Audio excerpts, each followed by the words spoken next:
ಆದರೆ ಆ ಮಾಹಿತಿ ಹಕ್ಕು ಕೇಳೋರ್ದು ಏನೇನಿದೆ ಅವ್ರ ಮೇಲೆ ತನಿಖೆ ಆಗಬೇಕು, ಅವ್ರಿಗೆ ಏನಾದರೂ ಕಠಿಣ ಶಿಕ್ಷೆ ಆಗಬೇಕು.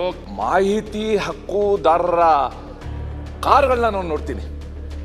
ಮುಂದ್ಗಡೆ ಮಾಹಿತಿ ಹಕ್ಕುದಾರ ಅಸೋಸಿಯೇಷನ್ ಅಧ್ಯಕ್ಷ, ಮಾನವ ಹಕ್ಕುಗಳ ರಕ್ಷಣಾ ಸಂಸ್ಥೆಯ ಅಧ್ಯಕ್ಷ, ಇದು ಹಾಕೊಂಡು ಓಡಾಡೋದು ನೋಡ್ತಾ ಇದ್ದೀವಿ. ಈ ಮಾಹಿತಿ ಹಕ್ಕು ಅನ್ನೋವಂಥದ್ದು ಕೆಲವೊಂದು ಜನರ ಒಂದು ದೊಡ್ಡ ಉದ್ಯೋಗ ಆಗಿಬಿಟ್ಟಿದೆ. ಈಗ ಅವ್ರು ನೋಡಿಬಿಟ್ರೆ ಅವರ ಮನೆ, ಅವರ ಕಾರು, ಅವ್ರ ಅಂತಸ್ತು ನೋಡಿದ್ರೆ ಎಲ್ಲ ಅಧಿಕಾರಿಗಳನ್ನು ಬ್ಲ್ಯಾಕ್ಮೇಲ್ ಮಾಡೋದು, ಜನಪ್ರತಿನಿಧಿಗಳನ್ನು ಬ್ಲ್ಯಾಕ್ಮೇಲ್ ಮಾಡೋದು, ಇದೊಂದು ಕಾಂಟ್ರಾಕ್ಟರ್ಗಳನ್ನು ಬ್ಲ್ಯಾಕ್ಮೇಲ್ ಮಾಡೋದು ನಿರಂತರವಾಗಿ ಈ ಮಾಹಿತಿ ಹಕ್ಕು ಅನ್ನೋಂಥದ್ದನ್ನು ದುರುಪಯೋಗ ಇವತ್ತು ರಾಜ್ಯದಲ್ಲಿ ಭಾಳ ಆಗ್ತಾ ಇದೆ. ಸಾರ್ವಜನಿಕ ಹಿತ ಅನ್ಲಿಕ್ಕಿಂತ ಹೆಚ್ಚಾಗಿ ಕೆಲವರು ಸ್ವಂತ ಹಿತವನ್ನು ಕಣ್ಮುಂದೆ ಇಟ್ಟುಕೊಂಡು RTA ಕಾಯ್ದೆಯನ್ನು ದುರ್ಬಳಕೆ ಮಾಡ್ಕೊಳ್ಳೋದು ಗಮನಕ್ಕೆ ಬರ್ತಾ ಇದೆ. ನಾನು ಮಾನ್ಯ ಸಚಿವರ ಹತ್ರ ಹೇಳೋದು 26 ಜನರನ್ನ ಕಪ್ಪು ಪಟ್ಟಿಗೆ ಸೇರಿಸಿದಿರಿ ಅಂತ ಹೇಳಿದಿರಿ. ಕಪ್ಪು ಪಟ್ಟಿಗೆ ಸೇರಿಸಲಿಕ್ಕಿರುವಂಥ ಮಾನದಂಡಗಳೇನು? ಮುಖ್ಯಮಂತ್ರಿಗಳಲ್ಲಿ ತಮ್ಮ ಅನುಮತಿ ಪಡೆದು ಸನ್ಮಾನ್ಯ ಮುಖ್ಯಮಂತ್ರಿಗಳ ಪರವಾಗಿ ಮಾನ್ಯ ಕೌಜಲ್ಗಿ ಮಹಾಂತೇಶ್ರವರ ಪ್ರಶ್ನೆಗೆ ಉತ್ತರವನ್ನು ಮಂಡಿಸುತ್ತಿದ್ದೇವೆ. ಸರ್, ಈಗ ನನ್ನ ಪ್ರಶ್ನೆ, ಇತ್ತೀಚಿನ ದಿನಗಳಲ್ಲಿ ಮಾಹಿತಿ ಹಕ್ಕು ಕಾಯ್ದೆಯನ್ನು ದುರುಪಯೋಗ ಪಡಿಸಿಕೊಳ್ಳುತ್ತಿರುವ ಸರ್ಕಾರದ ಗಮನದಲ್ಲಿ ಇದೆ ಅಂತ ಹೇಳಿದ್ದಾರೆ.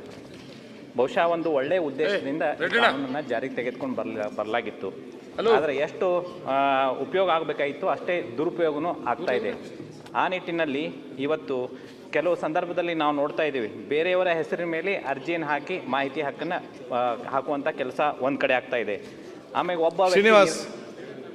ಒಬ್ಬ ವ್ಯಕ್ತಿ ನಿರಂತರವಾಗಿ ಅರ್ಜಿಯನ್ನು ಹಾಕಿ ಸುಮ್ಮನೆ ಸಂಬಂಧಪಟ್ಟಂಥ ಅಧಿಕಾರಿಗಳನ್ನು ಕಾಡ್ತಾ ಇರೋದನ್ನು ಸಹಿತ ನಾವು ಎಷ್ಟೋ ಕಡೆ ಗಮನದಲ್ಲಿ ಇಟ್ಟೇವಿ.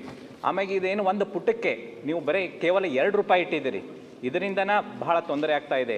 ಆ ನಿಟ್ಟಿನಲ್ಲಿ ಇದು ಏನು 2 ರೂಪಾಯಿ ಇದೆಯಲ್ಲ, BPL ಕಾರ್ಡ್ನವರಿಗೆ 100 ಪೇಜಸ್ವರೆಗೆ ಫ್ರೀ ಅಂತೀರಿ, ಆ ನಂತರ ಒಂದು ಪುಟಕ್ಕೆ ಬೇರೆಯವರು 2 ರೂಪಾಯಿ ಕೊಡಬೇಕಂತೀರಿ. ಇದರಿಂದ ಈ ಮಾಹಿತಿ ಹಕ್ಕನ್ನು ದುರುಪಯೋಗ ಭಾಳ ಆಗ್ತಾ ಇದೆ. ಅದಾದ ನಂತರ ಒಬ್ಬ ಮಾಹಿತಿ ಕೇಳಿ 10, 15, 20 ವರ್ಷದವರೆಗೆ ಮಾಹಿತಿಯನ್ನು ಕೇಳ್ತಾ ಇದ್ದಾರೆ. ಹೀಗಾಗಿ ಭಾಳ ಆಫೀಸ್ನಲ್ಲಿ ಒಬ್ಬ ಅಧಿಕಾರಿಯನ್ನು ಅದಕ್ಕೆ ಮೀಸಲಿಡುವಂಥ ಪರಿಸ್ಥಿತಿ ಉದ್ಭವ ಆಗ್ತಾ ಇದೆ. ಆ ನಿಟ್ಟಿನಲ್ಲಿ ಸರ್ಕಾರ ಯಾವ ರೀತಿಯಂತ ಕ್ರಮ ತೆಗೆದುಕೊಳ್ತೀರಿ, ಇದರ ಸರಿಪಡಿಸಬೇಕು ಅಂತ ಹೇಳಿ ವಿನಂತಿ. ಓಕೆ, ಯತ್ನಾಳ್. ಸನ್ಮಾನ್ಯ ಮಹಾಂತೇಶ್ರವರು ಕೇಳಿರ್ತಕ್ಕಂಥ ಹಲವು ಅಂಶಗಳು ಒಪ್ಪಬೇಕಾದದ್ದು ಇದ್ರೂ ಸಹಿತ ಈ RTI ಕಾನೂನೇನಿದೆ ಇದು ದೇಶದ ಆಡಳಿತ ಕ್ಷೇತ್ರದಲ್ಲಿ ಬಹುದೊಡ್ಡ ಕ್ರಾಂತಿಯನ್ನು ತಂದಿರುವಂಥದ್ದು. ಆಡಳಿತ ಯಂತ್ರ ಪಾರದರ್ಶಕವಾಗಿ ಇರಲಿ ಅನ್ನುವಂಥ ಉದ್ದೇಶದಿಂದ ಕೇಂದ್ರ ಸರ್ಕಾರ ಮಾಡಿರ್ತಕ್ಕಂಥ ಕಾನೂನಿದು. ಆದರೆ ಅದ್ರ ಜೊತೆಗೇ ರಾಜ್ಯ ಸರ್ಕಾರಕ್ಕೆ ನಿಯಮಗಳನ್ನು ಮಾಡೋದಕ್ಕೆ, ರೂಲ್ಸ್ಗಳನ್ನು ಮಾಡೋದಕ್ಕೆ ಅವಕಾಶ ಇದೆ. ಇದರ ದುರುಪಯೋಗ ಎಲ್ಲಿ ಆಗುತ್ತೆ ಅಂತ ನಮ್ಮ ಗಮನಕ್ಕೆ ಬಂದರೆ ನಾವು ಕ್ರಮ ತೆಗೆದುಕೊಳ್ಬೋದು. ಈಗಾಗಲೇ ನಾವು ರಾಜ್ಯದಲ್ಲಿ 26 ಜನ RTI ಆ್ಯಕ್ಟಿವಿಸ್ಟನ್ನು ಬ್ಲ್ಯಾಕ್ ಲಿಸ್ಟ್ ಮಾಡಿದ್ದೇವೆ. ಕಂಪ್ಲೇಂಟ್ ಒಂದೂ ಇಲ್ಲ. ಟಿಲ್ ನಾವು to take action against XYZ ನಮಗೆ ಯಾವುದೇ ರೀತಿಯಾಗಿರ್ತಕ್ಕಂಥ ಕಂಪ್ಲೇಂಟ್ ಬಂದಿಲ್ಲ. ಯಾವ ಅಧಿಕಾರಿನೂ ಮಾಡಿಲ್ಲ, ಯಾವ ನೌಕರದಾರನೂ ಮಾಡಿಲ್ಲ ಅನ್ನೋದನ್ನು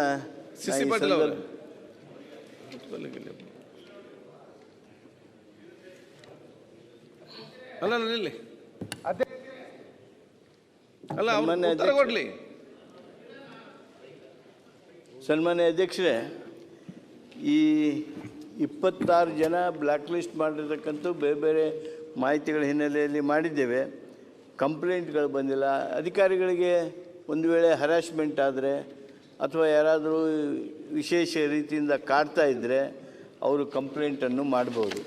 ಅಷ್ಟೇ ಅಲ್ಲ, ತಮ್ಮ ಗಮನಕ್ಕೆ ಬಂದಿದೆ ಅಧ್ಯಕ್ಷರೇ, ಈಗಾಗಲೇ RTI ಕಮಿಷನರ್ನೂ ಸಹಿತ ನಾವು ವಜಾಗೊಳಿಸಿರೋದು ತಮ್ಮ ಮಾಹಿತಿಗಾಗಿ ನಾನು ಹೇಳೋದಕ್ಕೆ ಬಯಸ್ತೀನಿ.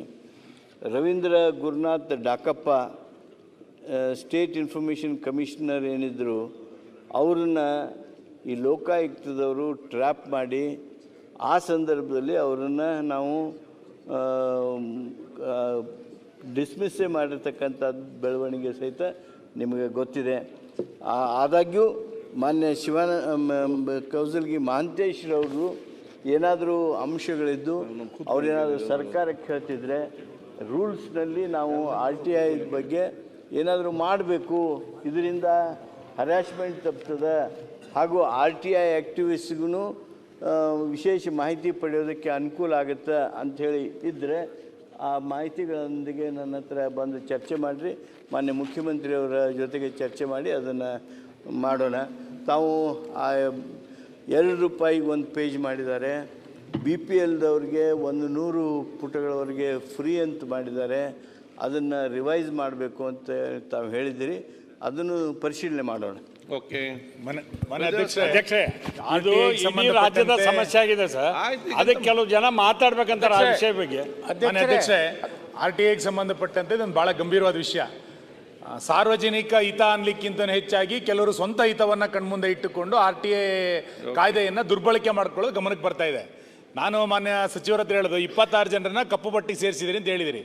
ಕಪ್ಪು ಪಟ್ಟಿಗೆ ಸೇರಿಸಲಿಕ್ಕಿರುವಂಥ ಮಾನದಂಡಗಳೇನು? ಮತ್ತು ಒಬ್ಬ ವ್ಯಕ್ತಿ ಪದೇ ಪದೇ ಬೇರೆ ಬೇರೆ ಇಲಾಖೆಗಳಲ್ಲಿ ಸ್ವಂತ ಉದ್ಯಮಗಳ ಬಗ್ಗೆಯೂ ಕೂಡ RTIಗಳನ್ನು ಹಾಕ್ಕೊಂಡು ಯಾವ ಕೆಲಸವನ್ನು ಮಾಡ್ಲಿಕ್ಕೆ ಬಿಡ್ತಾ ಇಲ್ಲ.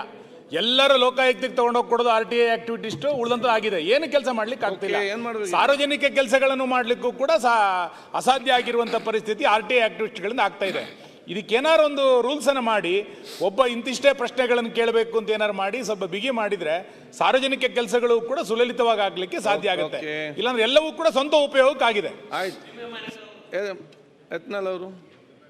ಸನ್ಮಾನ್ಯ ಅಧ್ಯಕ್ಷರೇ, ಈಗ ಏನಮ್ಮ ಮಹಾಂತೇಶ್ ಕೌಜಲ್ಗಿ ಅವರು ಈ ಮಾಹಿತಿ ಹಕ್ಕು ಅನ್ನೋವಂಥದ್ದು ಕೆಲವೊಂದು ಜನರ ಒಂದು ದೊಡ್ಡ ಉದ್ಯೋಗ ಆಗಿಬಿಟ್ಟಿದೆ. ಈಗ ಅವ್ರು ನೋಡಿಬಿಟ್ರೆ ಅವರ ಮನೆ, ಅವ್ರ ಕಾರು, ಅವ್ರ ಅಂತಸ್ತು ನೋಡಿದ್ರೆ ಎಲ್ಲ ಅಧಿಕಾರಿಗಳನ್ನು ಬ್ಲ್ಯಾಕ್ಮೇಲ್ ಮಾಡೋದು, ಜನಪ್ರತಿನಿಧಿಗಳನ್ನು ಬ್ಲ್ಯಾಕ್ಮೇಲ್ ಮಾಡೋದು, ಇದೊಂದು ಕಾಂಟ್ರಾಕ್ಟರ್ಗಳನ್ನು ಬ್ಲ್ಯಾಕ್ಮೇಲ್ ಮಾಡೋದು, ನಿರಂತರವಾಗಿ ಈ ಮಾಹಿತಿ ಹಕ್ಕು ಅನ್ನೋಂಥದ್ದನ್ನು ದುರುಪಯೋಗ ಇವತ್ತು ರಾಜ್ಯದಲ್ಲಿ ಭಾಳ ಆಗ್ತಾ ಇದೆ. ಮಾನ್ಯ ಸಚಿವರು ಹೇಳಿದ್ರು, ನಾವು ಅಷ್ಟು ಡಿಸ್ಮಿಸ್ ಮಾಡಿದ್ವಿ, ಡಿಸ್ಮಿಸ್ ಮಾಡಿದ್ವಿ. ಆದರೆ ಆ ಮಾಹಿತಿ ಹಕ್ಕು ಕೇಳೋರ್ದು ಏನೇನಿದೆ ಅವ್ರ ಮೇಲೆ ತನಿಖೆ ಆಗಬೇಕು, ಅವ್ರಿಗೆ ಏನಾದರೂ ಕಠಿಣ ಶಿಕ್ಷೆ ಆಗಬೇಕು. ಯಾಕಂದ್ರೆ ಅವರು ಭ್ರಷ್ಟಾಚಾರದಲ್ಲಿ ಭ್ರಷ್ಟಾಚಾರ ಮಾಡೋದಕ್ಕೆ ಈ ಮಾಹಿತಿ ಹಕ್ಕು ಕಾಯ್ದೆಯನ್ನು ದುರುಪಯೋಗ ಮಾಡ್ಕೊತಾ ಇದ್ದಾರೆ. ಅದಕ್ಕೆ ನಾನು ಸರ್ಕಾರಕ್ಕೆ ಆಗ್ರಹ ಮಾಡ್ತೀನಿ, ಅವ್ರ ಬಗ್ಗೆ ವಿಶೇಷ ಕಾಳಜಿ ಕನಿಕರ ಬೇಕಾಗಿಲ್ಲ. ಅವರು ಭ್ರಷ್ಟಾಚಾರದ ಪಿತಾಮಹ ಅವ್ರು ಆಗ್ತಾ ಇದ್ದಾರೆ. ಅದಕ್ಕೆ ಅಧ್ಯಕ್ಷರೇ, ಅದರ ಮೇಲೂ ಒಂದು ವಿಜಿಲೆನ್ಸ್ ಇರಬೇಕು. ಆ ಮಾಹಿತಿ ಹಕ್ಕುದಾರ ಮೇಲೂ ಒಂದು ವಿಜಿಲೆನ್ಸ್ ಆಗಬೇಕು. ಅದು ಅವರ ಆಸ್ತಿ ಪಾಸ್ತಿನೂ ಸಹ ಇವತ್ತು ತನಿಖೆ ಆಗಬೇಕು. ಅಂದಾಗ ಅವ್ರು ನಿಜವಾಗಿ ಮಾಹಿತಿ ಹಕ್ಕುದಾರರು ಅಥವಾ ಸರ್ಕಾರವನ್ನ, ಅಧಿಕಾರಿಗಳನ್ನ, ರಾಜಕಾರಣಿಗಳನ್ನ ಬ್ಲ್ಯಾಕ್ ಮೇಲ್ ಮಾಡುವಂತ ಮಾಹಿತಿ ಹಕ್ಕುದಾರರು ಭಾಳ ಆಗಿದ್ದಾರೆ. ಇದಕ್ಕೆ ಒಂದು ರೀತಿ ಕಂಟ್ರೋಲ್ ತರುವಂತ ಕಾನೂನನ್ನ ರಾಜ್ಯದಲ್ಲಿ ಜಾರಿ ಮಾಡಬೇಕು. ಮಾನ್ಯ ಸಭಾಧ್ಯಕ್ಷರೇ, RTI ಏನಿದೆ, it's A very powerful weapon. ಭಾಳ ಒಂದು ಒಳ್ಳೆ ಇತ್ತು UPA ಸರ್ಕಾರ ತಂದಿದ್ದು ಒಂದು ಒಳ್ಳೆ ವೆಪನ್.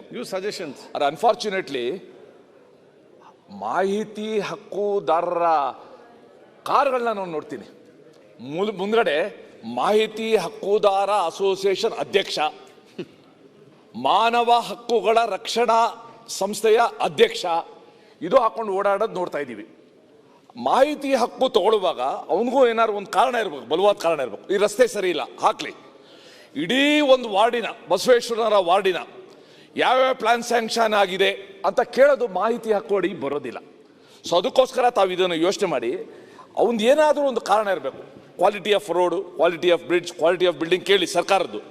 ಬಟ್ ಯಾರ್ಯಾರೋ ಒಂದು ಮನೆ ಕಟ್ತಾರೋ ಆ ಪ್ಲಾನ್ ಎಲ್ಲ ಕೊಡಿ, how can you ask? So ಅದಕ್ಕೋಸ್ಕರ ಆ ರೂಲ್ಸ್ ಮಾಡುವಾಗ ಅದೇನೋ ಪರಿಶೀಲನೆ ಮಾಡುವಾಗ ಇದನ್ನು ಸ್ವಲ್ಪ ಗಮನ ತಗೊಳ್ಳಿ. ಬೇರೆ ಬೇರೆ ಮಾನ್ಯ ಅಧ್ಯಕ್ಷರೇ, ಒಂದು ನಿಮಿಷ ಆಯ್ತು. ಎಲ್ಲರಿಗೂ ಮಾತಾಡ್ಲಿಕ್ಕೆ ಇದೆ, ಕೂತ್ಕೊಳ್ಳಿಕ್ಕೆ ಮಾಹಿತಿ ಹಕ್ಕುದ ಚರ್ಚೆ ಅಲ್ಲ. ಅಧ್ಯಕ್ಷರೇ, ಒಂದು ನಿಮಿಷ ಮಾತಾಡಿ. ಇಲ್ಲ, ಉತ್ತರ ಕೊಟ್ಟಿದ್ದಾರೆ ಅವರು. ಅರ್ಧ ಗಂಟೆ ಚರ್ಚೆಗೆ ಹಾಕಿ ಸರ್, ಎಲ್ಲರೂ ಮಾತಾಡ್ಲಿ. ಕೊಟ್ಟಿರ್ತಕ್ಕಂಥ ಸಲಹೆಗಳನ್ನ ಗಮನಿಸ್ತೀವಿ. ಇದೊಂದು ಅತ್ಯಂತ ತಾವೇ ಹೇಳಿದಾಗೆ ಪಾರದರ್ಶಕ ಆಡಳಿತ ಮಾಡೋದಕ್ಕೆ ಒಂದು ಸೂಕ್ತವಾಗಿರ್ತಕ್ಕಂಥ ಚರ್ಚೆ ಅಸ್ತ್ರ ದುರ್ಬಳಕೆಯನ್ನ ಹೇಗೆ ಕಡಿಮೆಗೊಳಿಸಬೇಕು ಅನ್ನೋದ್ರ ಬಗ್ಗೆ ಚಿಂತನೆಯನ್ನ ಮಾಡೋಣ. ವೇದ್ಯಾಸ್ ಕಾಮತ್ ಈಗ ಅವರನ್ನೆಲ್ಲ ನಿಮ್ಮನ್ನು ಸರಿಪಡಿಸ್ಬೇಕು, ಸ್ವಲ್ಪ ಕೂತ್ಕೊಳ್ಳಿ. ಈಗ ಅಧ್ಯಕ್ಷ ನಮ್ಮನ್ನು ಸರಿಪಡಿಸೋದು ಮಾಡಿ ಸರ್. ಸರ್ ಆಯ್ತು, ಅದು ಅಧ್ಯಕ್ಷ ಒಂದು ಅರ್ಧ ಗಂಟೆ ಚರ್ಚೆಗೆ ಹಾಕಿ ಸರ್, ಬಹಳ ಇಂಪಾರ್ಟೆಂಟ್ ಇದೆ ಇದು. ಗೊತ್ತಾಯ್ತು ಸರ್, ಇಡೀ ಕ್ಷೇತ್ರದಾಗ ಕೆಲಸ ಮಾಡೋ ಪರಿಸ್ಥಿತಿ ಇಲ್ಲ. ನೀವು ಮಾತಾಡಿ, ಇದ್ರ ಬಗ್ಗೆ ಚರ್ಚೆ ಮಾಡಿ, ಫೀಸ್ ಹೆಚ್ಚು ಮಾಡಿ, ತಿದ್ದುಪಡಿ ತಗೊಂಡ್ಬರ್ರಿ. ನಾರಾಯಣ್ ಮಾಡಬೇಡಿ, ಏನಂತ ಕಂಪನಿ ಇಲ್ಲ. ಮಾತಾಡಿ ಅಣ್ಣ ಹೌದು ಮರ, ನೀವು ಸರ್ಕಸ್ ಬೊಂಬೆ ತರ ನಿಂತ್ರೆ ನಾನೇನ್ ಮಾಡ್ಲಿಕ್ಕೆ ಸಾಧ್ಯ? ಕೋನ್ ರೆಡ್ಡಿ ಅವರು, ನೀವು ಮಾತಾಡಿ.